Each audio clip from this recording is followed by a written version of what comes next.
Today we will be discussing condition for nuclear stability. Last class में हमने nuclear stability के बारे में जाना था कि जब किसी न्यूक्लियस का किसी दूसरे न्यूक्लियस में डिसइंटीग्रेशन नहीं होता है तो वह न्यूक्लियस स्टेबल न्यूक्लियस कहलाता है। जिस न्यूक्लियस की जितनी अधिक बाइंडिंग एनर्जी होगी वह उतना ही अधिक स्टेबल न्यूक्लियस होगा। यदि हम किसी न्यूक्लियस को उसकी बाइंडिंग एनर्जी से अधिक एनर्जी प्रोवाइड करा देते हैं तो वह न्यूक्लियस डिसइंटीग्रेट हो सकता है। इसको हमने सेगर चार्ट के थ्रू जाना था। किसी अनस्टेबल न्यूक्लियस का डिसइंटीग्रेशन 3 तरीके से हो सकता है, अल्फा डीके के थ्रू, बीटा डीके के थ्रू और बीटा प्लस डीके के थ्रू और बीटा माइनस डीके। जब बीटा प्लस डीके होता है किसी न्यूक्लियस का तो उसके एटॉमिक नंबर में एक कमी हो जाती है, जबकि बीटा माइनस डीके होता है तो एक एटॉमिक नंबर का इंक्रीमेंट हो जाता है। हमने जाना था कि आइसोबार्स क्या होते हैं। जब वे न्यूक्लियस जिनके मास नंबर सेम होते हैं तो उन न्यूक्लियाई को आइसोबार्स कहते हैं। आज इस क्लास में हम जानेंगे कि न्यूक्लियर स्टेबिलिटी की कंडीशंस क्या होती है by using semi empirical mass formula. Now for this one,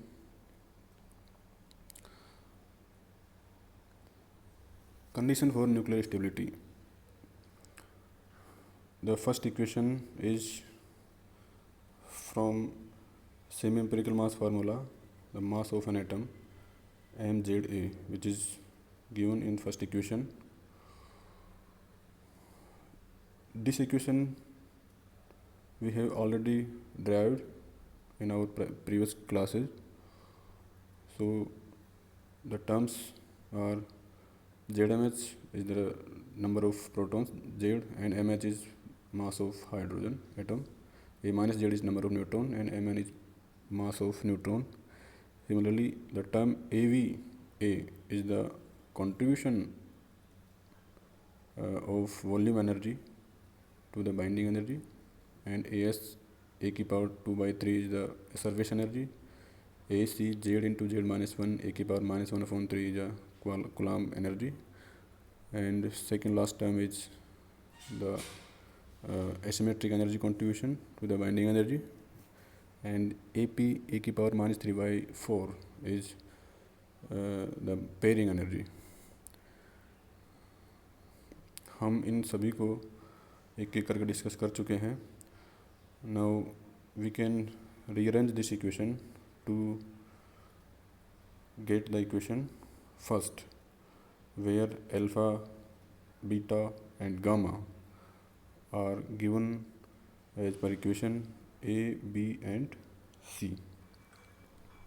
Now in next slide, equation first for each fixed mass number A. This equation gives a parabola for each A.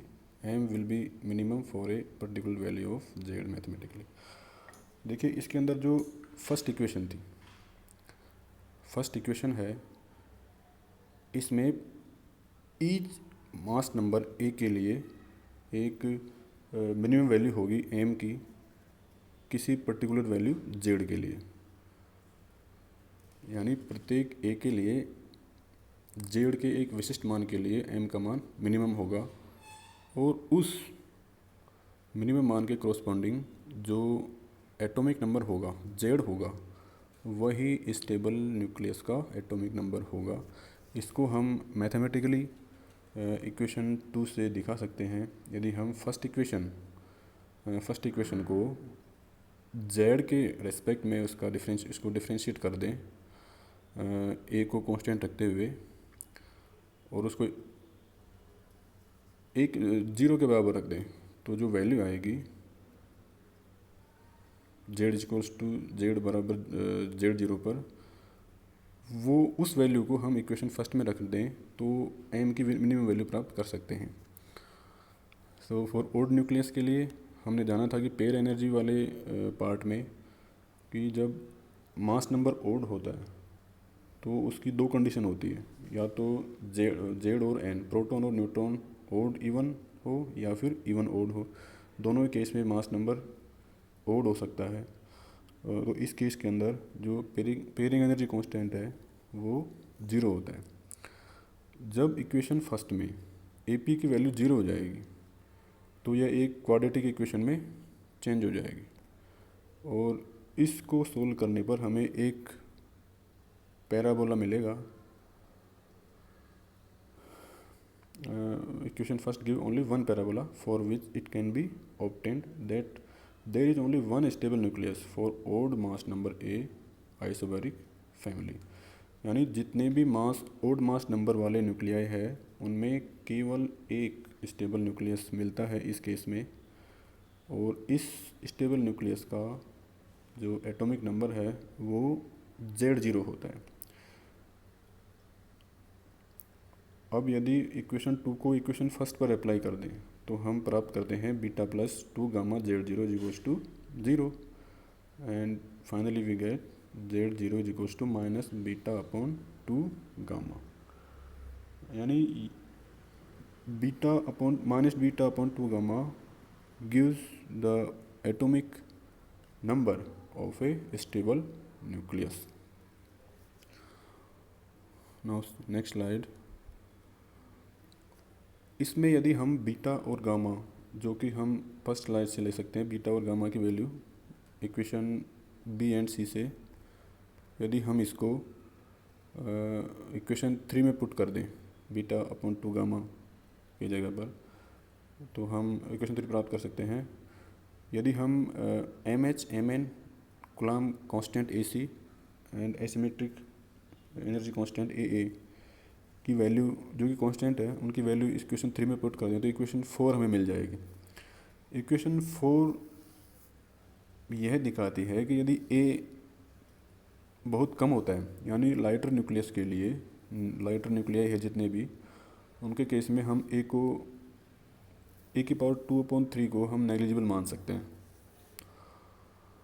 Numerator और denominator दोनों में। तो उस case में Z0 है वो nearly A/2 मिल जाएगा। यानी लाइटर न्यूक्लियस के लिए जो एटॉमिक नंबर होता है वो मास नंबर का हाफ होता है। लेकिन जो हैवियर न्यूक्लियाई है, यदि हम A को बढ़ाएं तो उस केस में जो Z0 है उसकी वैल्यू कम हो जाएगी। Z0 की कम वैल्यू हो जाएगी A/2 से कम, यानी जितना लाइटर न्यूक्लियस के लिए था, लाइटर न्यूक्लियाई के लिए था, उससे कम वैल्यू प्राप्त होगी Z0 की, और इस केस में नंबर ऑफ न्यूट्रॉन्स बढ़ जाएंगे, A/2 से अधिक हो जाएंगे। इसीलिए हैवियर न्यूक्लियस होते हैं उसमें number of neutrons number of protons की बजाय ज़्यादा होते हैं, क्योंकि जो हैवियर न्यूक्लियस होते हैं उनमें नंबर ऑफ प्रोटॉन अगर ज़्यादा रखेंगे तो वहाँ पर कूलम्ब रिपल्सिव फोर्स अधिक लगेगा प्रोटॉन्स के बीच में। तो यह कूलम्ब रिपल्सिव फोर्स न्यूक्लियस की स्टेबिलिटी को मेंटेन नहीं रख पाता है। हमें न्यूक्लियस की स्टेबिलिटी को मेंटेन रखने के लिए न्यूट्रॉन्स की संख्या प्रोटॉन की संख्या से अधिक रखनी पड़ती है। इसी वजह से जो हैवियर न्यूक्लियस है, हैवियर न्यूक्लियाई है, उनमें N/Z की वैल्यू है वो 1 से 1.6 तक होती है, जबकि लाइटर न्यूक्लियस में N/Z N/Z की वैल्यू 1 होती है। This is the point to be noted. Now this is the decay process for odd A isobars. इसको हम बाद में देखेंगे, पहले नेक्स्ट स्लाइड देखते हैं। Odd A isobar for odd A हमने देखा था पेयरिंग एनर्जी वाले टॉपिक में कि जब ओड A होता है तो दो कंडीशन होती है,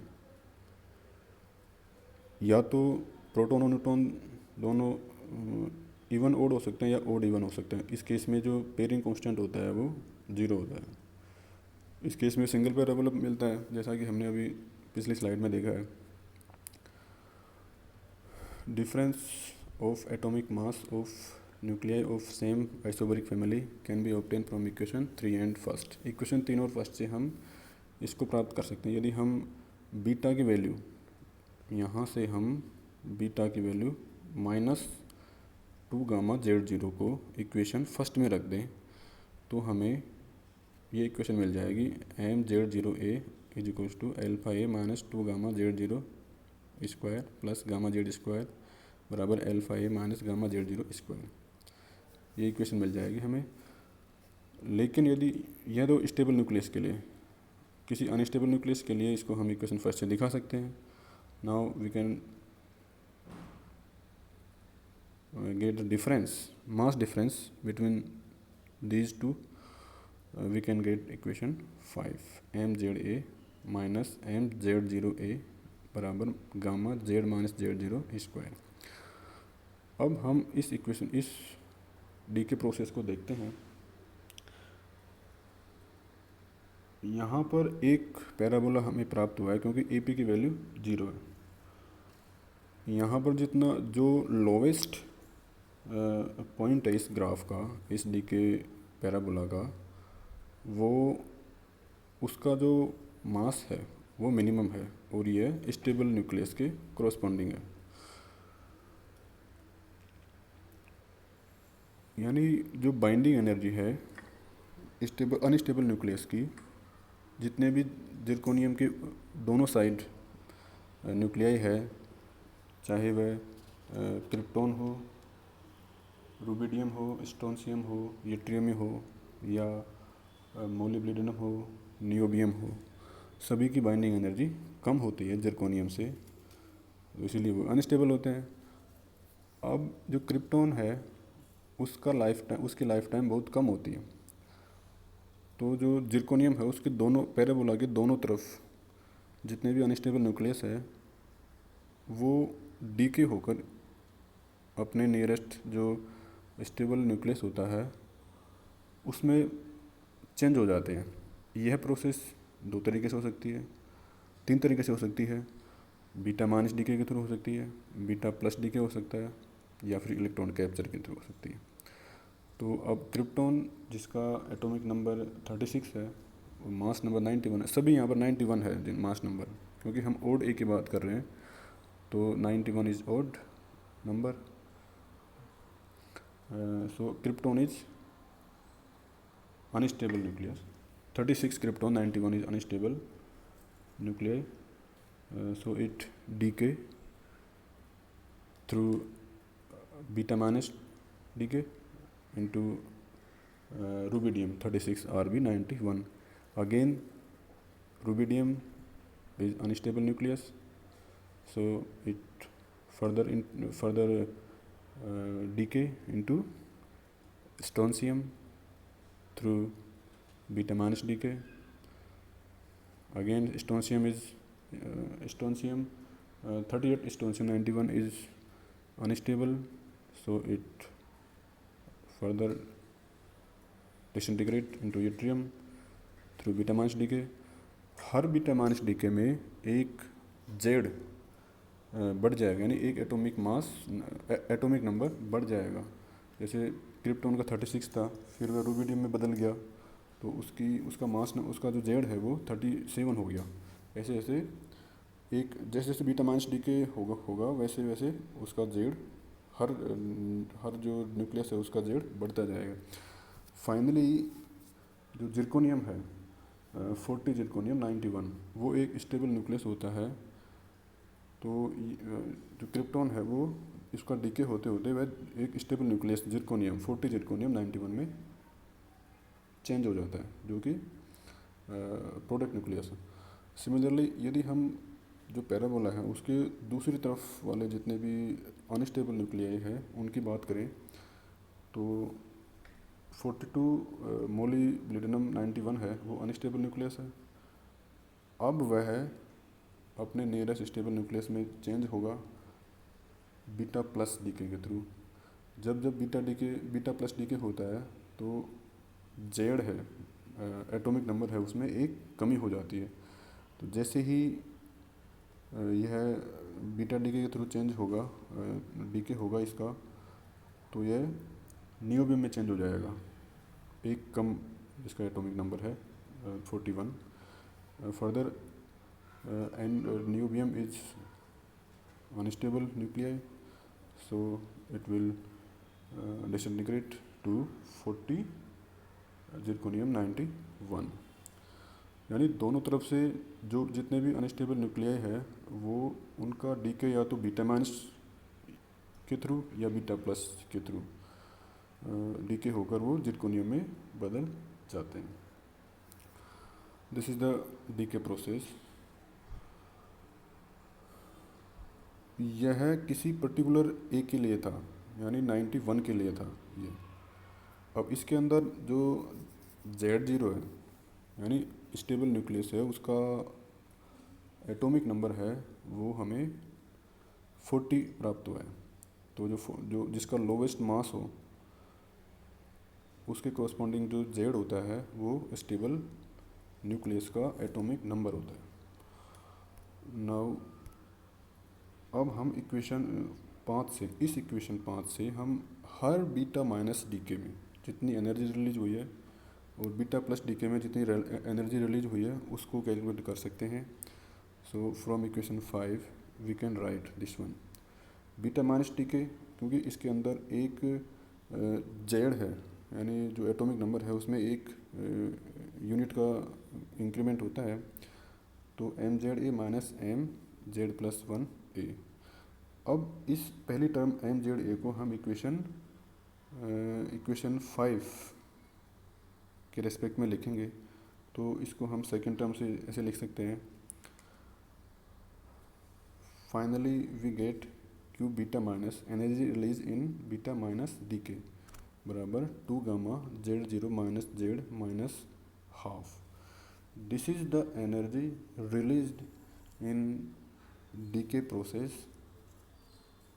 in beta minus decay process from unstable nucleus to stable nucleus.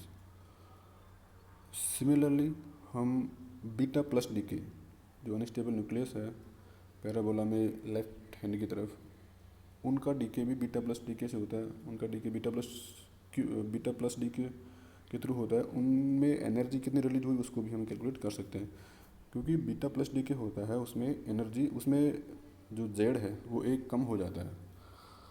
तो हम इसको स्टेप 2 उससे लिख सकते हैं by using equation 5. Finally we get Q beta plus बराबर 2 gamma Z minus Z0 minus half. This is the energy release in beta plus decay. अब हम बात करते हैं इवन ए आइसोबार की. पहले वाले केस में ए ओड था, यहाँ पर ए इवन होगा. हमने पेयरिंग एनर्जी वाले टॉपिक में देखा था कि जब इवन ए होता है तो दो केसेस हो सकते हैं, प्रोटॉन और न्यूट्रॉन या तो ओड ओड हो सकते हैं या इवन इवन हो सकते हैं. दोनों केस में हमें मास नंबर इवन मिलेगा.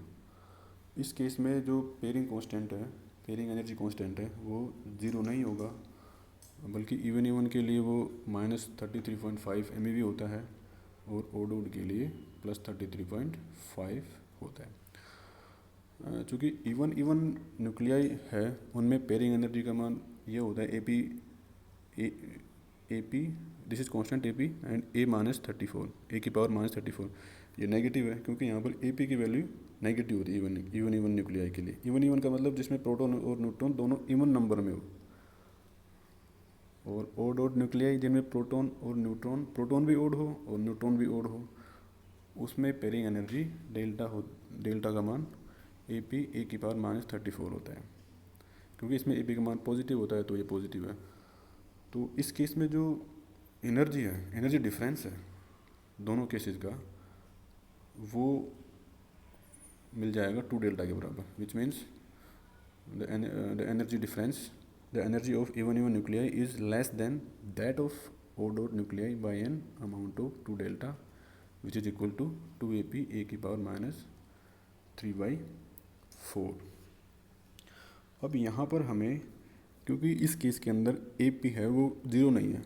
जब यह ज़ीरो नहीं है तो हमें दो पैराबोला प्राप्त होंगे, एक इवन इवन न्यूक्लियाई के लिए और एक ओड ओड न्यूक्लियाई के लिए।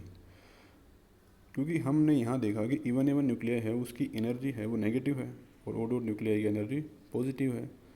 तो ओब्वियसली जो एनर्जी है इवन इवन न्यूक्लियाई के लिए वो कम होगी as comparison to odd odd, as comparison to that of odd odd nuclei.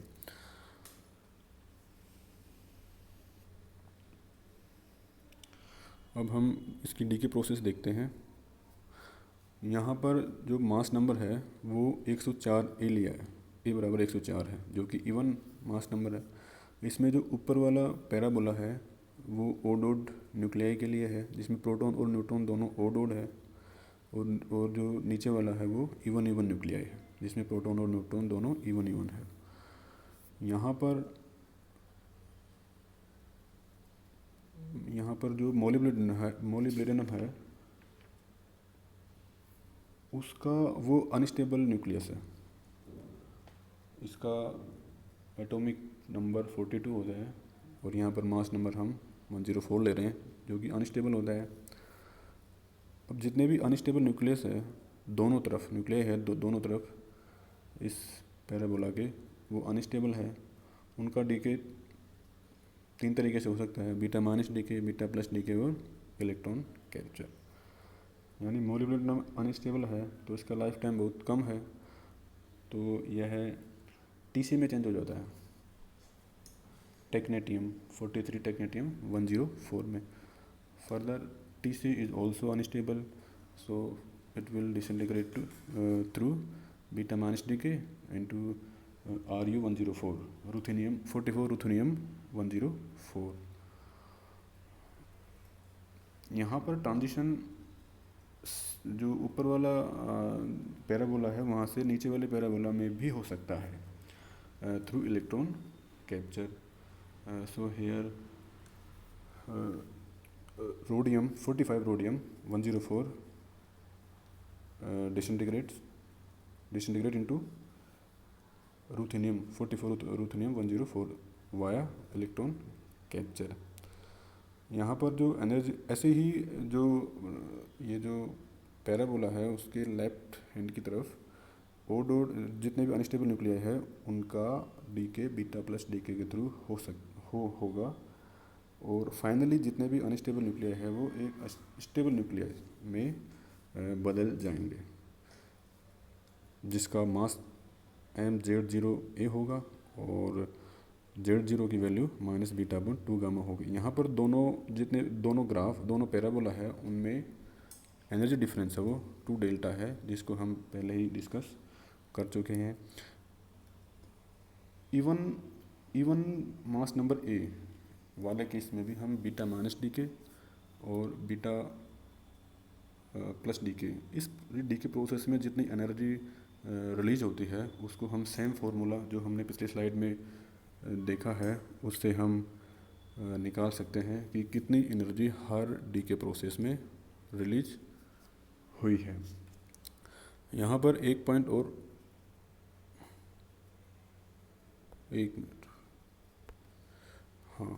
यहाँ पर एक पॉइंट और नोटेबल है कि हमने जैसे ये है Q beta minus 2 gamma Z0 minus Z minus half, जितना डिफरेंस जितना सेपरेशन, क्योंकि यहाँ पर जितना सेपरेशन Z और Z0 में होगा उतनी ही एनर्जी रिलीज होगी क्यू बीटा माइनस, यानी जितना डिफरेंस होगा Z और Z0 में उतनी ही एनर्जी क्यू बीटा होगी। मतलब तो स्टेबल न्यूक्लियस से अनस्टेबल न्यूक्लियस जितना दूर होगा यानी जितना सेपरेशन होगा उनमें उतनी ही एनर्जी रिलीज होगी क्यू बीटा माइनस की वैल्यू। और अगर एटॉमिक नंबर नज़दीक है स्टेबल न्यूक्लियस के तो जो बीटा माइनस हो या बीटा प्लस हो दोनों ही केस में जो एनर्जी रिलीज्ड है वो मिनिमम प्राप्त होगी। Thank you.